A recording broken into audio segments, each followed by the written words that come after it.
اعوذ باللہ من الشیطان الرجیم بسم اللہ الرحمن الرحیم۔ آزمائشیں انسان کی زندگی میں آنی ہی آنی ہیں، بے شک وہ دنیا کا کوئی امیر ترین شخص ہو یا غریب ترین شخص ہو، کوئی حکمران ہو یا کوئی بہت بڑا عہدیدار ہو یا ایک بہت چھوٹا ادنا سا انسان۔ ہر انسان کی زندگی میں آزمائشیں آنی ہیں، چاہے وہ کچھ بھی کر لے اس کی زندگی میں آزمائشیں رہنی ہی ہیں۔ اس کو ضروریات زندگی اور ڈیزائرز بھی رہنی ہی ہیں، اس کو کھانے پینے کی حاجت بھی رہنی ہے، اور اس کے بعد رفع حاجت کے لیے پیشاب پخانے کی بھی حاجت رہنی ہے۔ اور یہ انسان ان مشکلات کے ساتھ جڑا ہوا ہے، اور یہ انسان یہ موت تک جڑا ہی رہتا ہے۔ تو اس گیون سرکمسٹانسز میں دی بیسٹ کرنا یہی کامیابی کا راستہ ہے۔ جو بھی ہمیں گیون سرکمسٹانسز ہیں، ہم کسی بھی چیز کے آپ کسی کی باتوں پہ پرواہ نہ کریں، کیونکہ ہر شے پہ جو قادر ذات ہے وہ اللہ تعالیٰ کی ہے۔ اللہ تعالیٰ ہی عزت دینے والا ہے، اللہ تعالیٰ ہی ذلت دینے والا ہے، اللہ تعالیٰ کے ہی قبضے قدرت میں ہے جس کو جو جس چیز سے نوازے اور جس سے جو چیز چھین لے۔ تو جب آپ توکل اللہ تعالیٰ کے اوپر رکھیں گے مکمل طور پہ، تو آپ کی ایک کلیئر ویژن ہوگا، ایک کلیئر دماغ ہوگا، تو آپ پھر دنیا میں بھی بہترین خیر و بھلائی حاصل کر سکتے ہیں، اور آخرت میں بھی ایک بہترین خیر و بھلائی حاصل کر سکتے ہیں اللہ تعالیٰ کے فضل کے ساتھ۔ رسول اللہ صلی اللہ علیہ وسلم کے صدقے سے اللہ تعالیٰ ہمیں دنیا و آخرت میں کامیابی اور خیر و بھلائی عطا فرمائے، آمین، اور شیطان مردود کے شر سے محفوظ فرمائے، آمین۔ تو گمان سے بچ کے حق کی پیروی کرنے کے لیے ڈائریکٹلی قرآن اور صحیح حدیث کو ترجمے کے ساتھ پڑھیں، اس کو سمجھیں، اس پر عمل کرنے کی کوشش کریں۔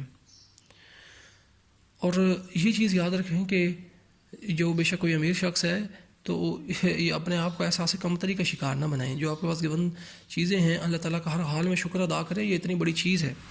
دراصل ہم خود ڈسٹریکٹ ہوئے ہیں، ہم ایک دھوکے کے اندر ہوتے ہیں۔ اللہ تعالیٰ نے ہمیں اتنی بے شمار نعمتیں دی ہیں، سر سے لے کر پاؤں تک، صحت دی ہے، اس کے علاوہ بے شمار نعمتیں ہیں، اور ہم صرف اگر 4 پیسے ہیں اس کی کمی کی وجہ سے اپنے ناشکری کرتے ہیں، تو یہ ایک بہت بڑی ذلت کی بات ہے، بہت ہی غلط کر رہے ہیں ہم، کیونکہ اللہ تعالیٰ نے ہمیں بے شمار نعمتیں عطا فرمائی ہیں۔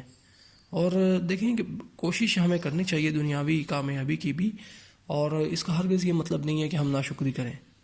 اللہ تعالیٰ کا ہر حال میں شکر ادا کرنا چاہیے۔ اللہ تعالیٰ کی بے شمار نعمتیں ہیں۔ دنیا کا کوئی امیر ترین شخص ہو، اس کے پاس اگر 2 آنکھیں ہیں، اگر اسے کہا جائے تو اپنی دولت رکھ، تیرے پاس 2 آپشنز ہیں، یا پھر تو اپنی آنکھیں رکھ، تو وہ کہے گا میری آنکھیں میرے پاس رہنے تو بے شک میری ساری دولت لے لو۔ تو یہاں سے پتہ چلا کہ ہماری آنکھیں صرف جو ہیں اس پوری دنیا کی تمام تر دولت سے زیادہ بہتر ہیں اور زیادہ قیمتی ہیں۔ تو سر سے لے کر پاؤں تک سراپا نعمتیں اور بے شمار نعمتیں اللہ تعالیٰ نے عطا فرمائی ہیں۔ تکالیف ہمارے پاس نہیں ہے، اگر ہم صحت مند ہیں تو اللہ کا کتنا بے شمار شکر ہے۔ اگر کسی کو کوئی بیماری ہوتی ہے تو اس کے گناہوں کی جھڑنے کا ذریعہ ہے، اگر وہ صبر کرتا ہے اور اللہ تعالیٰ کی رضا کے مطابق عمل کرتا ہے۔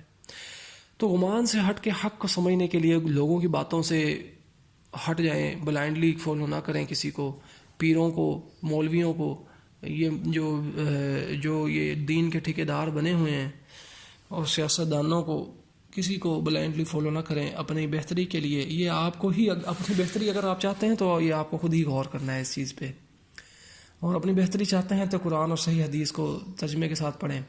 اگر نہیں پڑھتے تو یہ آپ کے لیے انتہائی غلط بات ہے، آپ کے نقصان دہ بات ہے، آپ اپنے نقصان کے خود ہی ذمہ دار ہیں۔ اللہ تعالیٰ ہمیں دنیا و آخرت میں کامیابی عطا فرمائے، آمین۔ اللہ حافظ۔